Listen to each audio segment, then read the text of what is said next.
When I joined the Fleet Air Arm some 30-odd years ago, I have to confess that our knowledge of our history and our heritage was pretty patchy. At best, it stemmed back to the Second World War and certain incidents. Henry changed that. When he stepped from the shadows just a few years ago and started to speak of his experiences and his memories, it's almost as if he threw a door open and shone a light on a path that led so much further back, right back to the Great War, to the Royal Naval Air Service, and to the very beginnings of British military and naval aviation. I saw this at first hand when Henry came to a wings parade at the Naval Air Station at Yeovilton in 2006, and he presented the wings, the flying badges, to the newly qualified naval pilots. As he did so, he gripped each one fiercely by the elbow and pulled them down and whispered something in their ears. And it was an extraordinary moment for all of us there, because it was quite clear that Henry was not just passing on a cloth flying badge. He was passing on something much more profound and important. None of us at that parade will ever forget that moment.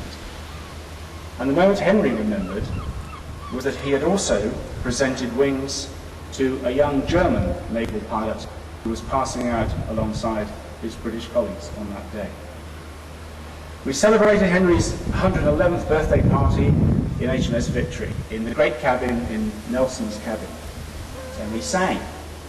He proposed the loyal toast to the Queen, vigorously and several times, if I recall rightly. And he was having a rare old time, posing for the cameras with an old-fashioned navy tricorn hat on his head. And then Dennis suggested to him that the hat might just have been Nelson's. And Henry went very quiet, and he became reflective. And I think then he was captured by a moment in history, and that sense of history that I think we all saw in Henry himself. Because he blew the dust off the history books for us, he breathed life into our heritage, and he reminded us of our roots, of those who had gone before, and those who had made the ultimate sacrifice. When Henry joined the Royal Naval Air Service in 1915, he was issued with a silver identity bracelet. This very bracelet, which David placed in my care just a couple of years ago. It's been everywhere with me. Because widely travelled though Henry was, relatively few of us had the privilege and pleasure of meeting him and knowing him personally. But many of those who didn't touched this bracelet. And in doing so, they were touched with the humility, the determination, the great humour, and the fighting spirit that Henry embodied.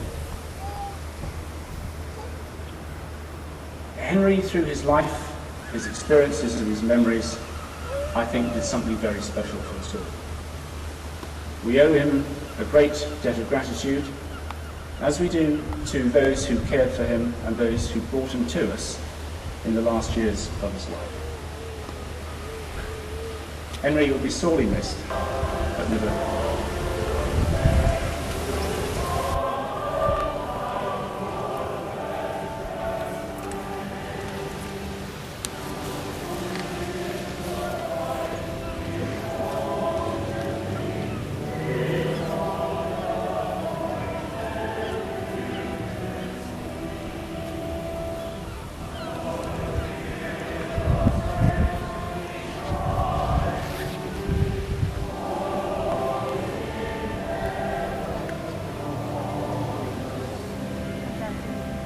So remember them who gave their lives and left their children and their wives.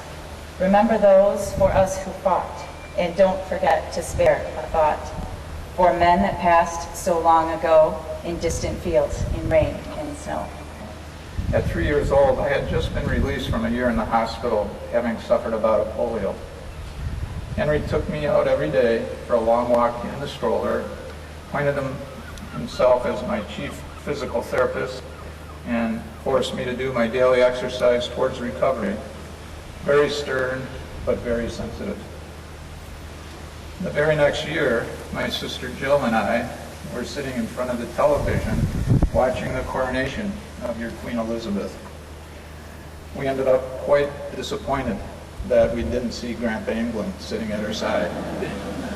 I first met Henry at the unveiling of the British Air Services Memorial at Saint-Omer. And in planning the event, I'd assumed that no First World War veteran would be able to make the journey to France. As I soon discovered, nothing should be assumed where Henry was concerned. He agreed to join us and to lay a wreath.